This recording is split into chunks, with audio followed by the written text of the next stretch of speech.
देश को जेल खाना बनाकर रख लिया था। पूरा विपक्ष जेल के अंदर बंद था और आर्टिकल 356 सरकारें तोड़ने का जो रिकॉर्ड, आज से मैं बहुत सोच समझकर मेरा स्टेटमेंट करता हूं, आज से 100 साल बाद भी कांग्रेस पार्टी का रिकॉर्ड कोई तोड़ नहीं पाएगा। इतनी सरकारें आपने गिराई।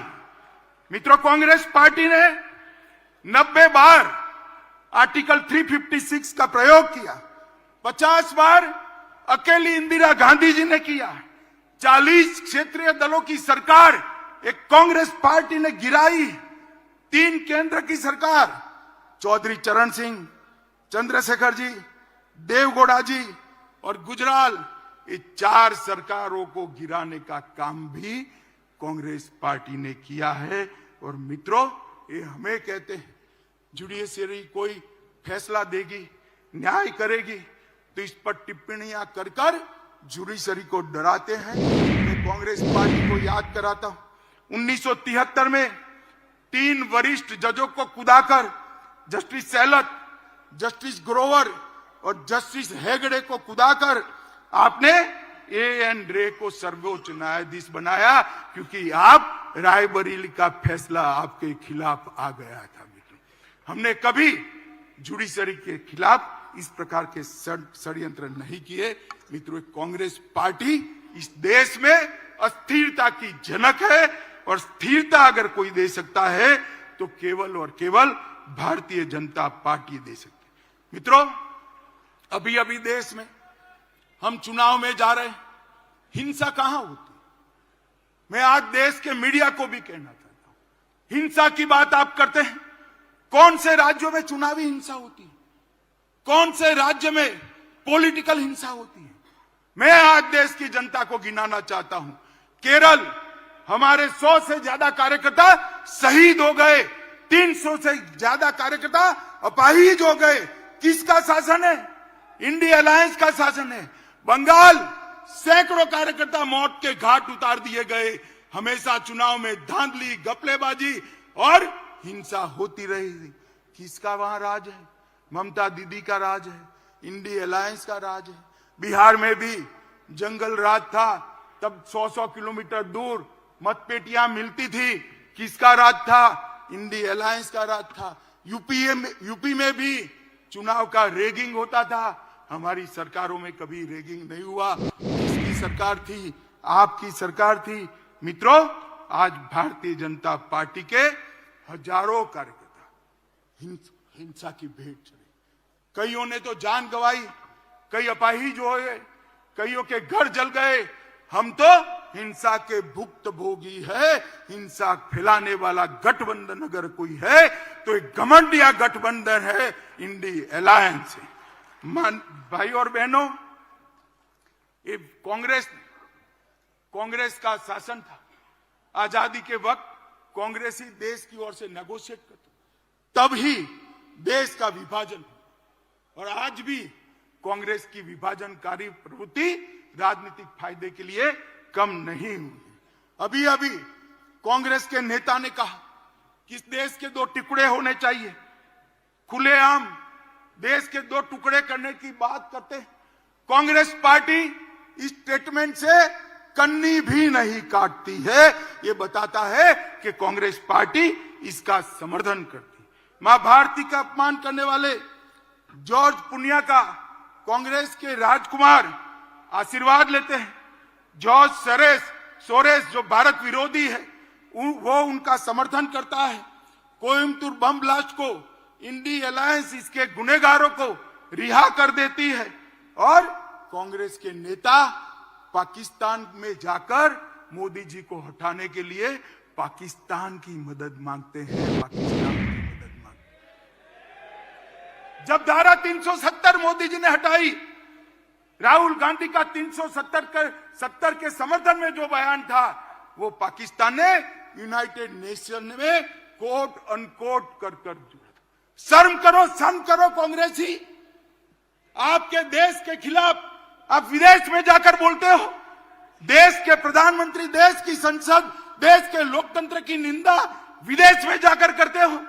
और धारा 370 जैसी महत्वपूर्ण चीज को आपने पाकिस्तान को यूएन में हथियार देकर देशद्रोह का एक उदाहरण सेट किया है मित्रों। और मैं देश की जनता को कहता, ये विभाजनकारी प्रवृत्ति जो आजादी के वक्त थी वो आज भी वहां पर है, उसमें कोई परिवर्तन नहीं हुआ। मित्रों, अभी अभी एक कांग्रेस के शहजादे को किसी ने एक भाषण लिखकर दे दिया है। उनका तय है, हर भाषण वो 9 महीने तक बोलते ही रहेंगे, 9 महीने के बाद स्क्रिप्ट बदलता है, ये तय है उनका। अभी उनके हाथ में ओबीसी का भाषण किसी ने थमा दिया है। हर जगह ओबीसी पूछते हैं, हर सवाल ओबीसी के लिए। मैं इनको कहना चाहता हूं, भाई अच्छा ट्यूटर रख लो, अच्छा शिक्षक रख लो, और कांग्रेस पार्टी ने ओबीसी के लिए क्या किया है उसका जरा अध्ययन कर लो। आप जो बोल रहे हो वो आपके ही खिलाफ जा रहा है। मैं आज आप सभी को बताना चाहता हूं, 1957 में काका साहेब कालेलकर कमेटी ने पिछड़ों के लिए रिपोर्ट दिया, कांग्रेस पार्टी ने इसको कभी इंप्लीमेंट नहीं किया। मंडल आयोग बना 1980 में, मंडल आयोग को इंदिरा गांधी ने ठंडे बस्ते में डाल दिया। 1990 में जब इंप्लीमेंटेशन की बारी आई, विपक्ष के नेता नाते राजीव गांधी ने पार्लियामेंट में इसका विरोध किया। और मित्रों, ओडिशा में और जवाहरलाल जी ने 1951 में जातिवादी सर्वे का विरोध किया था। और भारतीय जनता पार्टी ने क्या किया? मैं पिछड़ा समाज की बात करता हूं, बड़े गौरव के साथ बात करता हूं मित्रों। हमने इस देश को गौरव हो इस तरह से अति पिछड़ी जाति का प्रधानमंत्री देने का काम भारतीय जनता पार्टी ने किया। आज देश में पहला मंत्रिमंडल ऐसा है मोदी जी का जिसमें 27 मंत्री ओबीसी है। राज्यों को ओबीसी की सूची का संशोधन करने का अधिकार मोदी जी ने दिया। केंद्रीय विद्यालय, नवोदय विद्यालय, सैनिक स्कूल और मेडिकल इंजीनियरिंग के दाखिलों में 27% आरक्षण पहली बार नरेंद्र मोदी जी ने दिया। ओबीसी की छात्रवृत्ति में 33% की वृद्धि नरेंद्र मोदी जी ने की। आईआईटी में ओबीसी छात्रों की ट्यूशन फी को माफ करने का निर्णय देश के प्रधानमंत्री नरेंद्र मोदी ने किया। नीट की परीक्षा में ओबीसी बच्चों का पहली बार अगर आरक्षण हुआ तो नरेंद्र मोदी जी ने किया। पेट्रोल पंप और गैस की एजेंसियों में 27% पिछड़ा वर्ग को आरक्षण देने का काम नरेंद्र मोदी जी ने किया। और ये जितनी भी गरीब कल्याण की स्कीमें बनी है उस सब में सबसे बड़ा बेनिफिशियरी अगर कोई है तो दलित, पिछड़ा और ओबीसी भाई है। राहुल गांधी, आप हमें क्या ओबीसी का कल्याण सिखाते हो? हम तो समाज के हर वर्ग को साथ में लेकर चलते हैं। जो पिछड़ा है उसको ज्यादा मिलता है, जो अकड़ा है वो अपने आप अपना शहर जाने देता है। मोदी जी ने इस देश की जनता का आह्वान किया, जिनको सुख है, संपत्ति है, ईश्वर की कृपा है, वो अपनी गैस की सब्सिडी छोड़ दे। 2 करोड़ से ज्यादा लोगों ने गैस की सब्सिडी अपने आप त्याग करी। मोदी जी ने करोड़ों गरीबों को फ्री ऑफ कॉस्ट गैस देने का काम किया। मित्रों, मोदी जी ने 10 साल के अंदर जातिवाद, परिवारवाद, भ्रष्टाचार, तुष्टीकरण को समाप्त कर दिया। इसके आधार पर ये राजनीति करते थे, इसके आधार पर अपनी राजनीति को आगे बढ़ाते। उनका स्वप्न, ये 4 आधारों पर सत्ता हथियाने का स्वप्न मोदी जी ने चूर चूर कर रख दिया। अब इस प्रकार के कलुषित मैंडेट वो प्राप्त नहीं कर सकते हैं। आज 10 साल में देश महान भारत, विकसित भारत का स्वप्न लेकर आगे बढ़ रहा है। दूर दूर तक सत्ता प्राप्ति की संभावना आज घमंड या गठबंधन को नहीं देखती है।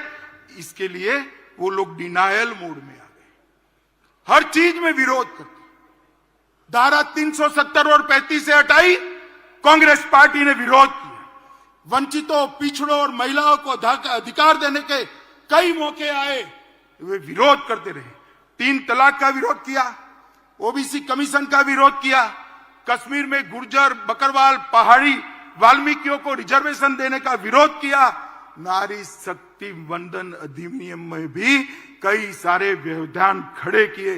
हिंदू शरणार्थियों को नागरिकता देने का सीए का बिल, इसका विरोध किया। एक देश एक टैक्स जीएसटी का विरोध किया। दलित को राष्ट्रपति बनाना, आदिवासी को राष्ट्रपति बनाना आपने आम सहमति नहीं होने दी। सर्जिकल स्ट्राइक और एयर स्ट्राइक कर मोदी जी ने भारत की सेना के पराक्रम को पूरी दुनिया में प्रस्तावित, आतंकवाद के सामने एक कड़ा मैसेज दिया। आपने उस वक्त भी, राहुल बाबा, आपने उस वक्त भी देश से साक्ष्य मांगे थे। शर्म करो, सेना के जवान की शहादत पर आप साक्ष्य मांगते हो। मित्रों, भारत ने वैक्सीन का निर्माण किया। 100 से ज्यादा देशों में हमारा वैक्सीन गया। वैक्सीन के माध्यम से आज 140 करोड़ का देश कोरोना से सुरक्षित हुआ। उसको भी मोदी वैक्सीन कर आपने बदनाम करने का प्रयास किया। मगर देश की जनता ने भी, आज भी कोई वैक्सीन लेने जाता है तो कहता है मोदी वैक्सीन दे दो भाई, मेरी इम्यूनिटी खत्म हो गई। Digital economy, direct benefit transfer, इसका विरोध किया। नई संसद बनाई। इतनी भव्य संसद देखकर आज पूरी देश की जनता पुलकित है, गौरवान्वित है। इसका भी आपने विरोध किया। कर्तव्य पथ बना, आपको राजपथ नाम अच्छा लगता था, कर्तव्य पथ का भी विरोध किया। भारत मंडपम में कोर्ट से उसको रोकने का प्रयास किया। यशोभूमि को भी रोकने का प्रयास किया।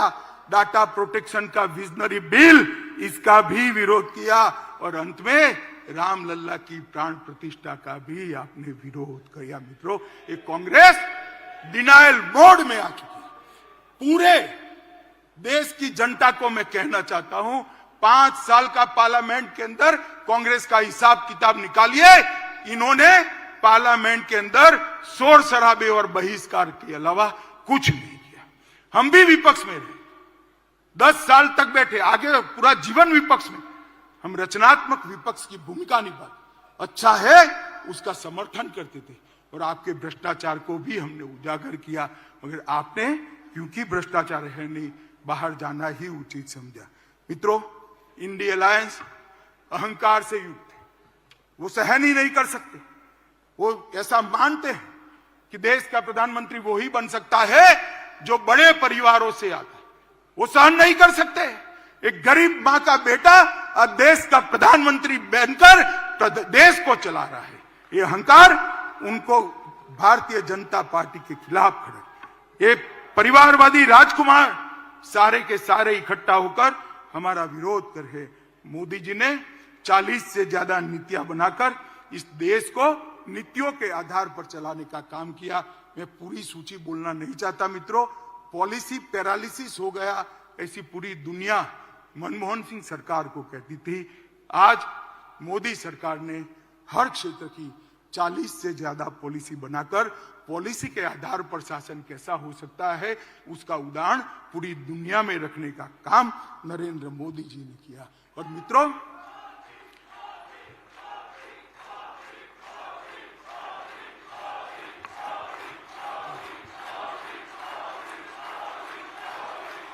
भारत माता की। मित्रों, मैं और आप हमारे नेता के वखान करें, पत्रकार भी कहेंगे, एक घमंडिया गठबंधन भी करेगा, आपको ऐसा ही करोगे। मगर मैं आज देश की जनता का भी धन्यवाद करना चाहता हूं। आपने बार बार भारतीय जनता पार्टी को आशीर्वाद देकर, मोदी जी को आशीर्वाद देकर अपना समर्थन देता है। आज देश के 70 राज्यों में, 17 स्टेट्स में एनडीए की सरकार है। 58% हिस्से पर, जिसमें 57% आबादी है, वहां एनडीए का रूल है। गुजरात में हम लगातार 6 चुनाव जीते। मध्य प्रदेश में 21 सालों से शासन में है। गोवा में 3 बार जीते। उत्तर प्रदेश में 2 बार जीते। उत्तराखंड में 2 बार जीते। हरियाणा में 2 बार जीते। अरुणाचल में 2 बार जीते। आसाम में 2 बार जीते। त्रिपुरा में 2 बार जीते। मणिपुर में 2 बार जीते और छत्तीसगढ़ और राजस्थान में भी 3-3 टर्म तक मैंडेट मिला था और फिर से चौथा मैंडेट छत्तीसगढ़ और राजस्थान की जनता ने दिया है। बिहार, महाराष्ट्र, मेघालय, नागालैंड और सिक्किम, वहां एनडीए को बार बार आशीर्वाद मिला। मित्रों, ये जनादेश जो है वो मैं मानता हूं मोदी जी का परिश्रम, मोदी जी की नीतियां, मोदी जी के परफॉर्मेंस पर 140 करोड़ की जनता का ठप्पा है जो इंडिया अलायंस को नहीं दिखाई देता। भाई और बहनों, मैं अंत में इतना कहना चाहता हूं, अभी अभी इंडिया अलायंस वाले के जो नेता है कांग्रेस पार्टी, एक भारत जोड़ो यात्रा लेकर, तोड़ना तो निवेदन तो आपके भारत तोड़ने के हैं, भारत जोड़ो यात्रा लेकर निकले। मैं उनको कहना चाहता हूं, किसी भी पार्टी के कार्यक्रम और यात्राएं, राजनीतिक कार्यक्रम, वो पार्टी का परिचय कराते। कांग्रेस पार्टी आजादी के बाद जितने भी आंदोलन किए, सत्ता में वापिस आने के लिए की। भारतीय जनता पार्टी का 1950 से इतिहास है। हमने जब भी आंदोलन किए, देश के लिए किए, सिद्धांतों के लिए किए, जनता के लिए। सबसे पहले जम्मू कश्मीर के लिए श्यामा प्रसाद मुखर्जी शहीद हुए, हमने 370 हटाने का आंदोलन किया। गोवा बचाओ का आंदोलन भारतीय जनता पार्टी ने किया। कच्छ का सत्याग्रह भारतीय जनता पार्टी ने किया। गौ हत्या पर प्रतिबंध लगाने का आंदोलन जनसंघ ने किया। आपातकाल के विरोध में हम लड़े। असम में घुसपैठियों के खिलाफ हमने पूरे देश को मोबिलाइज किया। राम जन्मभूमि का आंदोलन भी केवल और केवल भारतीय जनता पार्टी ने किया। भ्रष्टाचार के खिलाफ अडवाणी जी के नेतृत्व में हमने आवाज उठाई। तेलंगाना आंदोलन भी भारतीय जनता पार्टी ने किया और सबरीमाला का आंदोलन भी भारतीय जनता पार्टी ने किया। हमारी पार्टी ने कभी भी सत्ता प्राप्त करने के लिए आंदोलन नहीं किए हैं, जनता के परेशानियों के लिए किए, सिद्धांतों के लिए किए और देश को सुरक्षित। अब हम सब ने देश की जनता के सामने जाना है। देश की जनता को स्पष्ट बताना पड़ेगा, एक और ये परिवारवादी पार्टियां हैं और दूसरी ओर एक गरीब मां का बेटा इस देश का प्रधानमंत्री बना है। आप किसको पसंद करें? एक और 60 साल से भ्रष्टाचार की गंगा जिस पार्टी से बहती है वो कांग्रेस पार्टी है और दूसरी ओर 23 साल से शासन में होने के बावजूद भी कपड़े पर एक भी दाग नहीं लगा, ऐसा नरेंद्र मोदी है। एक और तुष्टीकरण की राजनीति करने वाला एक घमंडिया गठबंधन है और दूसरी ओर राष्ट्रभक्ति और राष्ट्रवाद से ओतप्रोत भारतीय जनता पार्टी है। आप किसको सिलेक्ट करोगे? एक और कुछ बनने के लिए राजनीति में आए हैं और दूसरी ओर भारत माता को सर्वस्व समर्पित कर पूरा जीवन देकर काम करने वाले व्यक्ति है।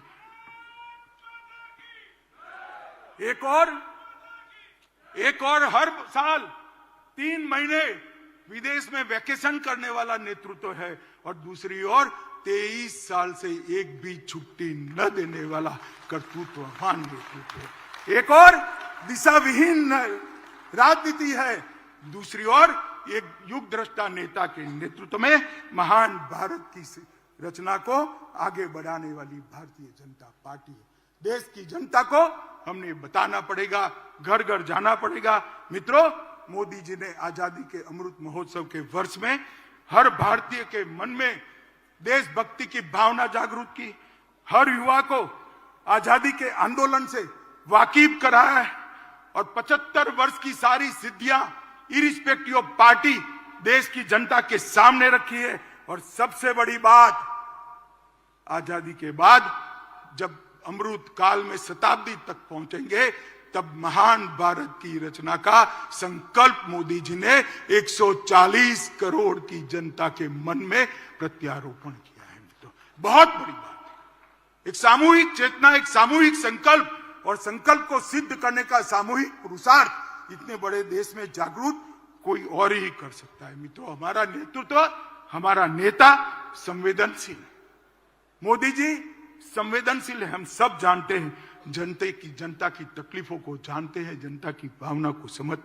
एक युग दृष्टा नेता है, वो कर्मठ है, कठोर परिश्रम करते हैं, कठोर निर्णय लेने में भी पीछे मुड़कर नहीं देखते हैं, चीन के सामने सीना तान कर खड़े रहते हैं और पाकिस्तान के घर में घुसकर सर्जिकल स्ट्राइक भी करते हैं। नोटबंदी, गरीबों के कल्याण के लिए नोटबंदी, यही नेतृत्व ने की। विश्व मित्र की भारत की छवि भी हमारे नेता ने ही बनाई। वैक्सीन के माध्यम से 100 से ज्यादा देशों के कोरोना काल में उन्होंने बढ़ा। मातृशक्ति को भगवान की तरह भक्ति से पूजा करने वाला नेतृत्व बहुत सालों बाद देश को मिला है। विधानसभा और संसद में 33% रिजर्वेशन नारी शक्ति वंदन अधिनियम से नरेंद्र मोदी जी ने लिया। और जाति की कल्पना जो सदियों से इस देश में थी, इसको समाप्त कर गरीब, युवा, महिला और किसान, ये 4 वर्ग को समाहित कर साच अर्थ में संविधान की स्पिरिट को मोदी जी ने नीचे उतारा है, नीचे तक उतारा है। मैं मोदी जी को जानता हूं। मोदी जी दीपक की लौ की तरह है, जो खुद जलकर अंधेरों को काटने का काम करते हैं। जिस तरह से दीपक की लौ कभी नीचे नहीं जा सकती, उस तरह से मोदी जी का काम और विचार भी ऊर्ध्व गति वाले हैं, वो कभी नीचे की ओर नहीं आ सकते। और मुझे विश्वास है कि मोदी जी के ये ऊर्ध्व गति वाली सोच, ऊर्ध्व गति वाली कर्मठता और ऊर्ध्व गति वाले परिश्रम से ही ये देश 2047 में महान भारत बनेगा, विकसित भारत बनेगा और पूरी दुनिया गौरव से देखती रहेगी भारत माता की जलहल होती हुई छवि को और सम्मान करेगी। एक और मैंडेट देश की जनता के सामने बड़ी विनम्रता के साथ मांगिए कि हमारा उद्देश्य केवल और केवल 140 करोड़ की जनता की सेवा करना है और देश को महान करना है, और वो केवल और केवल नरेंद्र मोदी जी कर सकते हैं और कोई नहीं सकता। मित्रों, इस प्रस्ताव को आप सभी लोग पूरे देश में लेकर घर घर जाएंगे, ऐसा मुझे विश्वास है। अंत में फिर से एक बार दोनों हाथ उठाकर प्रचंड आवाज के साथ भारत मां का जयकारा लगाएंगे। बोले भारत माता की, भारत माता की, भारत माता की।